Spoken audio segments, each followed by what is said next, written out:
Perfect. Um, Okay. so when did it begin? Everyone wants to give their take on it. Um, Everyone want to throw in something, date, era, period of time. I mean, I feel like there's really like no way to say that it didn't happen, like the 1950 date didn't happen, just because there's so much evidence of like the Great Acceleration and stuff like that. Like, I don't really know how you would say that it's not the year 1950, but I don't know. I mean, I think it is, but You say 1950. Anyone agree, disagree? I would say I agree, but I would also say that there is a lot of good evidence towards the Industrial Revolution also being a starting time of that because I feel like that also propelled the Great Acceleration. Like the Great Acceleration was such a great impact because people were using the technologies from the Industrial Revolution. But I do think the Great Acceleration is what caused it. Okay. Yeah, I think I liked the arguments of like there being different phases to the Anthropocene, like the Industrial Revolution being the first phase. Like I think that's kind of where it started. I think this was from the TED Talk, and then like the acceleration was kind of like the second phase of it, when everything sped up. But I think like the evidence about like the Industrial Revolution just having so many innovations that really put us where we are today, that was like the starting point for the acceleration, is why I kind of think that's, or would kind of argue that's more the start date, I guess. I'd Yeah, agree with that. Oh, you want to go first? you can go first. Okay. Yeah, I would also just say I would say it's the Industrial Revolution. I mean, I think the Great Acceleration kind of stems from what the Industrial Revolution did, but I remember it said in one of the readings that um as they were like expanding and using more land, they increased energy use, I think 4 times from that period until now, and the population is, or I think they're using more energy than the population has grown since then, and I think like using that energy and that technology, and then they expanded and they urbanized, just like led to the Great Acceleration and everything that came after that. Yeah, I agree that I think that the Anthropocene started like during the 1850s, which is like towards the end of the Industrial Revolution, because I feel like that's when society sort of shifted from like a self-sufficiency like mindset towards one that was about mass production and just like surplus. And I think that's when we really saw like human dominance or influence over like the climate and nature, which in my view is the definition of the Anthropocene. Um, yeah, here's one thing I didn't hear. So it seems like we're split between Industrial Revolution and then the 1950s. One thing I didn't hear is the nuclear testing. So I did read there was a lot of impact from nuclear testing, radiation across the globe by both superpowers. So how does that counter your claim for y'all saying the late 1850s, the Industrial Revolution before that came around? Because that seemed to be a big change.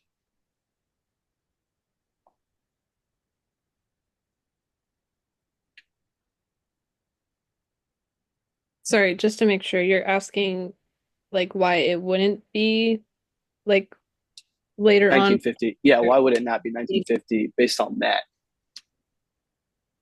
Mm, I guess the way I was thinking about it was like what kind of set it in motion.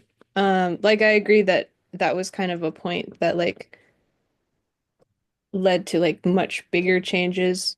But like I think some of the stuff was saying like how the energy was brought up, like stuff was starting even before then, with like just extinctions and expansion, and overall developments that kind of culminated in like the nuclear advancements.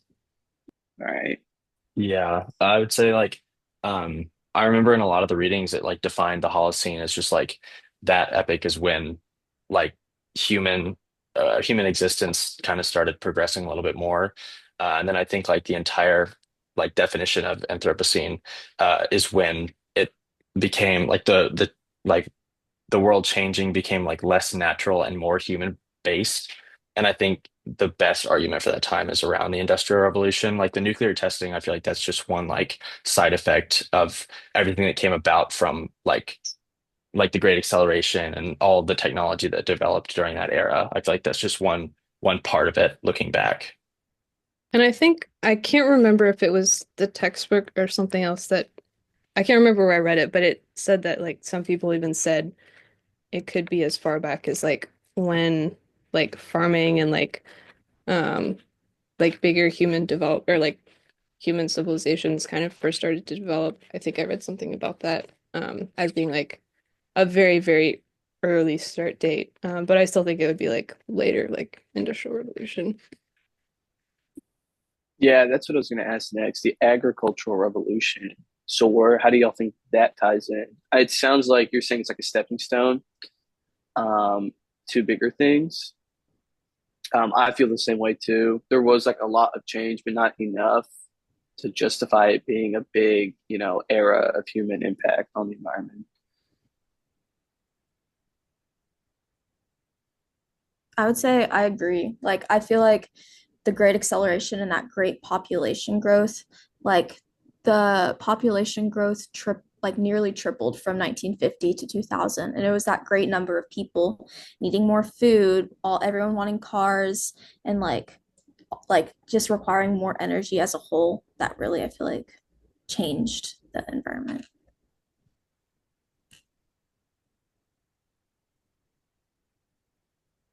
Do you guys have any other potential dates you think could be when it begun then? Mm.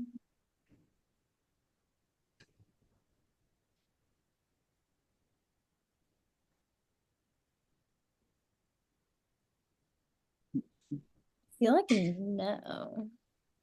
I don't know. I feel like there's like a lot of like evidence for um the industrial and then like the nuclear part of it, but I feel like I don't know. I feel like Mm, around them would be like the most like I don't know, evidence type. Yeah, and I also think that another time could be maybe when globalization became a really big part of it, when we started to like, so in a sense, shrink the world size, where it was a lot easier to go to travel around the world, and it just like um, we're not that far from each other in a sense. So you could then think that human influence over the environment and nature and human like dominance over nature was more like visible. I guess another possible one that was kind of mentioned in some of the readings, like the extinction of plants and animals, like maybe the first extinction, like something like the dodo bird, where that one was like an extinction that was more caused by humans and not like outside factors, like the dinosaurs, like it mentioned in one thing. So I guess that could be a possible start date, just because that's like a clear indication of human interference.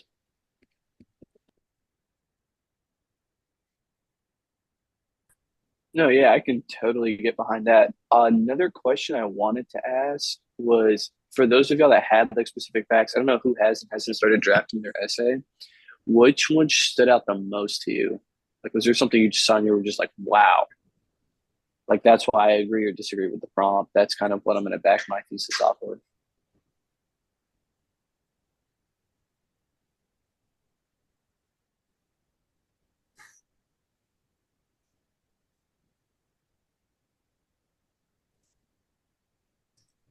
One thing I guess that I saw, I haven't really started writing this part of my paragraph, but I at least got the graph, and I found a graph that said that the nuclear electricity generation grew from 0 to 800 million megawatt hours in 50 years. And so that kind of also influenced my decision because that seems like a lot from zero to that's just for the US too, not for other countries.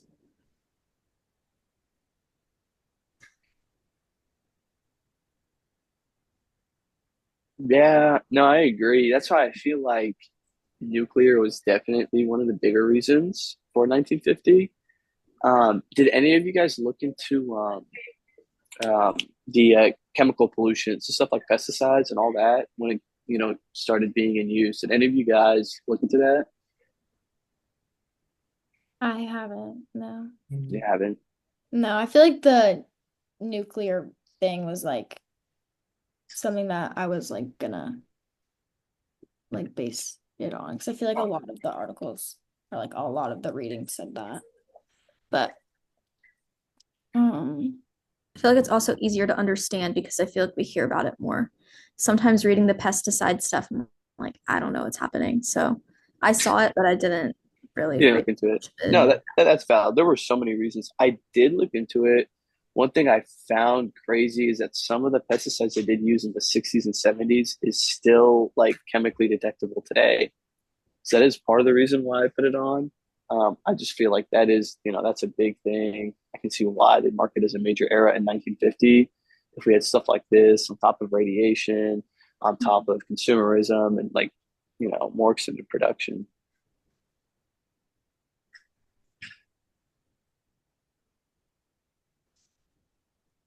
I guess the other half of the prompt, if we wanted to kind of go back, like answering what it actually is, um, the Anthropocene. I know we kind of already alluded to it, but I guess we could talk about specific definitions too. Yeah, I personally thought that the Anthropocene is just like an age of when humans sort of dominate over nature, and when nature sort of has to adapt to human impact. So, when like humans started influencing the climate, like that's the start of like climate change and carbon emissions. Yeah, I'd agree with that. Um, I think it was called the golden spike, is that's what they're trying to figure out is when it actually began, like when the moment humans actually started dominating over nature, versus everything kind of, or the world kind of changing naturally over time.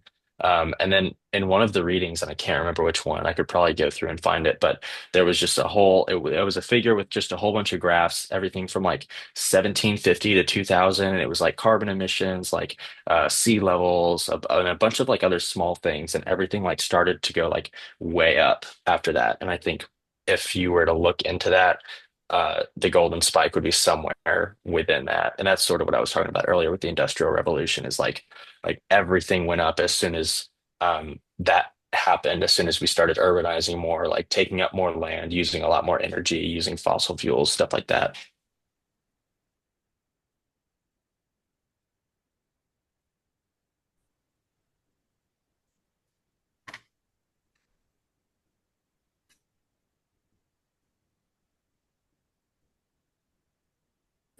I guess another question could be what, um, what sources or like what kind of stood out. Like I know we kind of already talked about like what was something that kind of jumped out, but um, is there anything from like the sources that you'll want to talk about?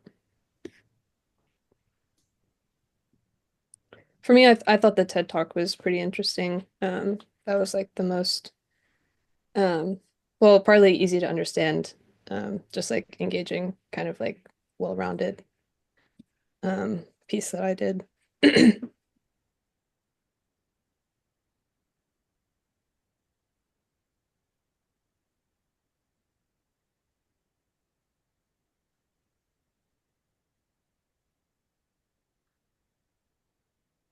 I think I read somewhere that a consideration for the start of the Anthropocene was like around 1610, which I thought was pretty interesting because I feel like that's like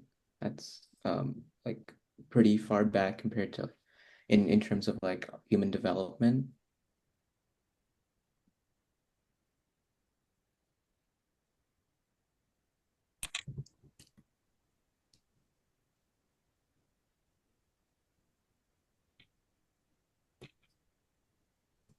in one of the articles, I know that they like climate change was a thing, like that a couple of them talked about.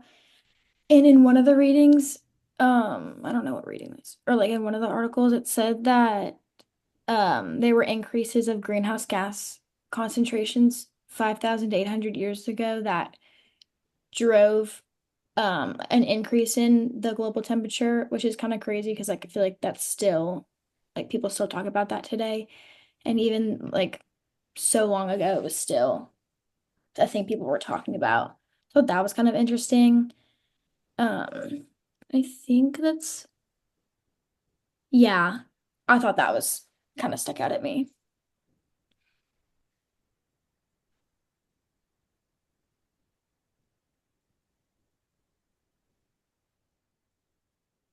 Do you guys think that, or I guess what would be your guesses as to what would come after the Anthropocene, like a new era, like what would be kind of the trigger or like another key point in time, and like what do you think that next period would be about? Like I feel like a potential one could just be like the point at which like the earth is just like changed so much by humans. Something like that. I'd say we're moving more into a healing phase. I mean, there's like, everyone's trying to move to electric cars now. At least in my hometown, like my hometown is almost all electric cars now. You see Teslas, Lucid cars everywhere.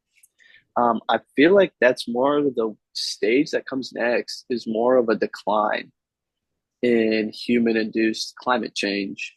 That's from my personal experience. It's also from what I see politically in this country. In other countries, I don't know if it's the same or not. I know China is heavy on manufacturing, so they may not have the exact same, climate reduction policies as we do. That's the position I think we're currently in right now, or at least moving into. There's a reduction phase. Yeah, I'd agree with you because I think I remember reading somewhere that the human population's expected to like peak at 10 billion-ish and then start to decline. So because of like the rapidly aging population as well. And so that might be a point where we might have a new uh, but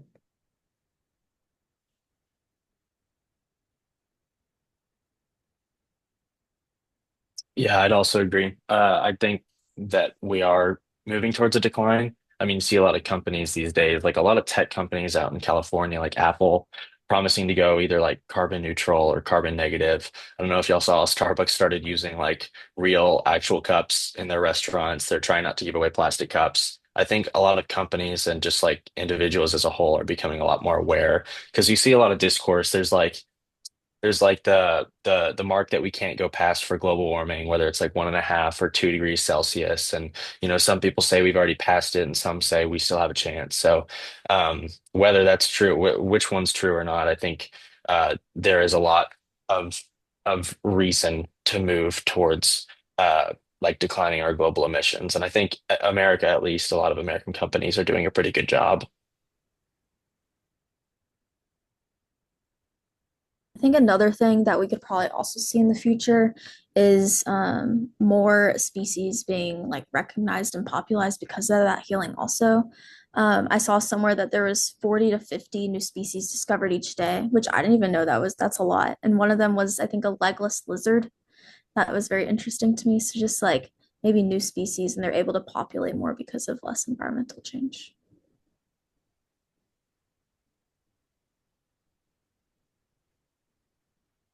So Yeah. oh, Oh, sorry. go ahead. Sorry. I guess just overall like a phase where humans aren't kind of in the bigger picture. Because I know like there's some research about like fertility rates, and just like people are having less kids now, stuff like that. So like maybe humans overall just won't be impacting as much because they aren't, like the population just declines.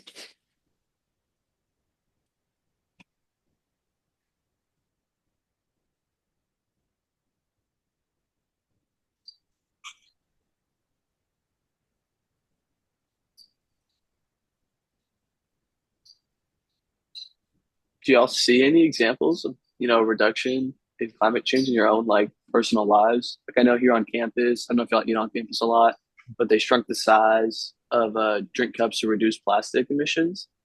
That's one I noticed coming back from the semester. You guys notice anything like that here, hometown, anywhere? I know like birth rates was already mentioned, and um, just like somebody said about Silicon Valley reducing, going like green, but like more on a more personal level. You guys see smaller things?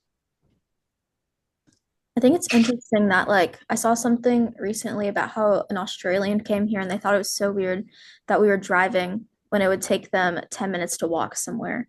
And so just Americans driving really short distances, like on call in college, I feel like I walk way more than I did in my hometown. But I think that's interesting because in Europe, a lot of people they walk everywhere. They walk to work. They do things like that where there's public transports.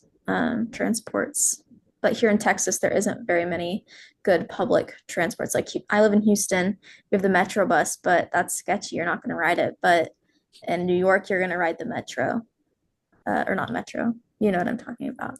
But yeah. Yeah, I think that that sort of like lifestyle is sort of like in New England specifically. I think a lot of people in New York City might walk around a lot more than like outside of that area because I know that Amtrak's Acela is pretty good there. A lot of people use it there, so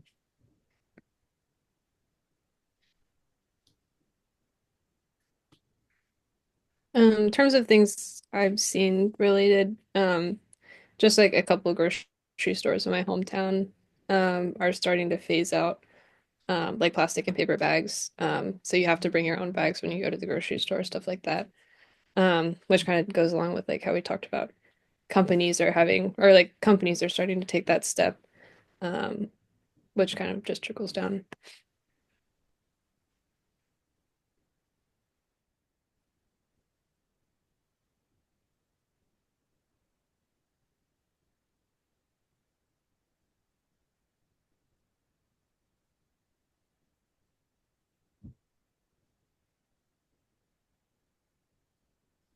I guess something else would be like when you get a new iPhone, you give back your old iPhone. And so they just reuse some of those parts. So I thought that's interesting. That's something at least Apple or Verizon, one of those, is doing, which also can lower manufacturing and the impact on the environment. I think something we talked about a little bit earlier about like walkable cities and how we walk around campus a lot. I honestly feel like our main campus at Texas A&M is like its own little walkable city. College Station, not so much. You kind of have to drive everywhere. But like, I mean, campus is pretty big. To get from like one building to another, you could end up walking 5 minutes or like 30. And I think, you see a lot of people on like bikes or scooters, and I think we have a pretty good fleet of like we have a good bus system here that encourages people not to drive around to different places, and also just like parking passes. I mean, you can really only get a permit for one place at least during the day, and that encourages you to walk different places.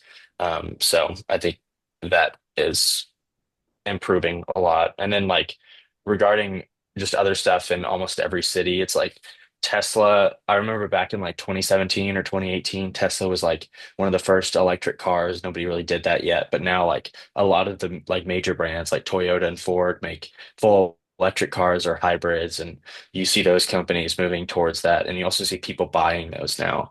There's like a lot more superchargers, so road trips are more feasible. You can charge it in your home. Like they're just a lot more prevalent than they used to be.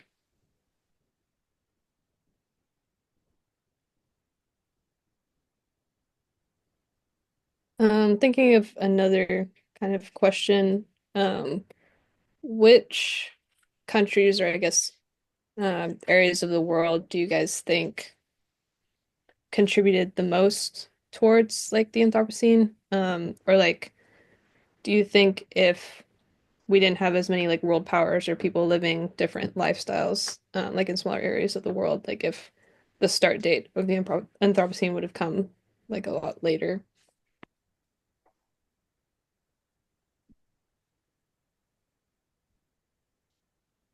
Well, currently, like in today's world, contributing the most would definitely be more the Eastern countries because they're still industrializing and therefore most of their GDP comes from manufacturing, versus more Western countries are globalized, and most of their GDP is through services that don't require intense manufacturing. In the past, though, I think the roles are reversed. So I think, a lot, the US used to be an industrial superpower. World War II led to a lot of conflict, a lot of war in Europe. That also released a lot of carbon dioxide emissions. Um, so it just depends on the time period. But I think there was a swap um, right after the Cold War in which countries were and weren't contributing the most to the Anthropocene.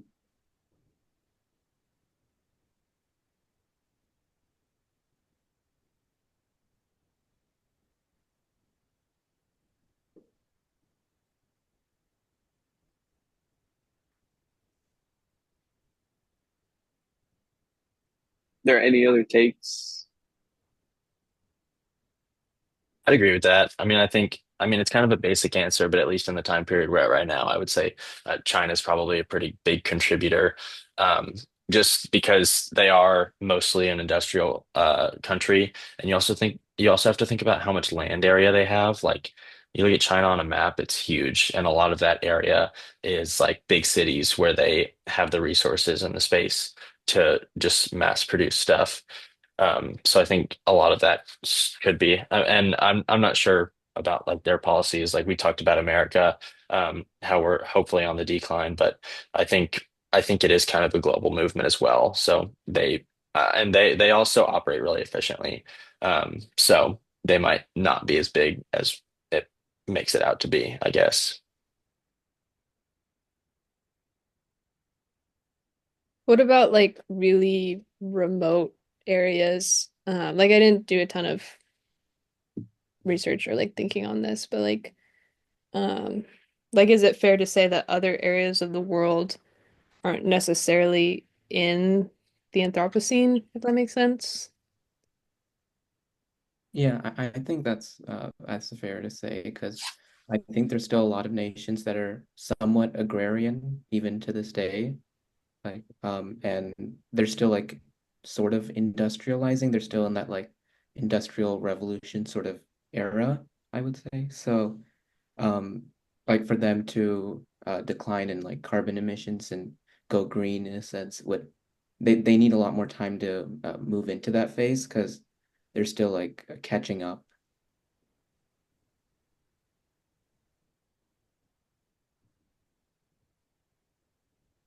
Yeah, I think it's a valid take. We're in our last minute and a half. So to burn through that minute and a half, do you guys just want to say name, hometown major? Just go through all six of us. Sure, I can go first. Well, my name's Chloe and I'm a junior and my major is agricultural economics and I'm from Houston. I can go next. My name's Bond. I'm also a junior. I'm an accounting major, and I'm also from Houston.